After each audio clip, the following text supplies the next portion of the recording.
మనం మార్నింగ్ తిరుపతి అయితే వెళ్ళిపోతున్నాం శ్రీ వెంకటేశ్వర జూ పార్క్ చూడడానికి. పార్క్ అయితే చాలా బాగుంది, చాలా పెద్దది కూడా. మనకి మొత్తం విజిట్ చేయడానికి 1 డే పడుతుంది. ఎంట్రీ ఫీజు అయితే మనకి 50 రూపీస్ మాత్రమే. మనం ఇప్పుడు లోపలికి అయితే వెళ్ళిపోతున్నాం. చూడండి, చాలా పెద్దది, చాలా బాగుంది పార్క్.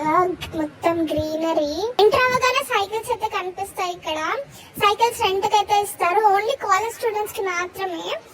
పర్ అవర్ కి 25 రూపీస్ చార్జ్ చేస్తారు. ఆధార్ కార్డ్ క్యారీ చేయండి. నడవని వాళ్ళైతే ఈ వెహికల్ లో ట్రావెల్ చేస్తా జూ చూడొచ్చు. సగం దూరం వచ్చాక లయన్ సఫారీ ఉంటది. బస్ లో తీసుకెళ్తారు మనల్ని. లయన్స్ అండ్ టైగర్స్ ని దగ్గర నుంచి చూపిస్తారు. చూడండి దీన్ని, ఇదైతే మనల్ని అసలు పట్టించుకోవట్లేదు, మనల్ని దేకట్లేదు. ఎనీవే మనం రిటర్న్ అయిపోతున్నాం, వెనక్కి వచ్చేస్తున్నాం. ఇప్పుడు వెళ్లే దారిలో ఒక్కొక్క స్టాప్ దగ్గర ఆపుతారు. మనం వెహికల్స్ అయితే చేంజ్ అవుతా ఉండాలి. అండ్ ఇక్కడ స్నాక్స్ వచ్చేపాటికి చాలా కాస్ట్లీ ఉంటాయి.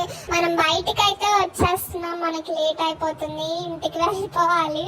ట్రైన్ లో వెళ్ళేటప్పుడు నాకు పాప అయితే కనిపించింది. ఎంత క్యూట్ గా ఉందో, ఎంత ముద్దుగా ఉందో. ఓకే, మా వీడియో నచ్చినట్టయితే లైక్ చేయండి, సబ్స్క్రైబ్ చేయండి, షేర్ చేయండి. Do subscribe to Purnima official.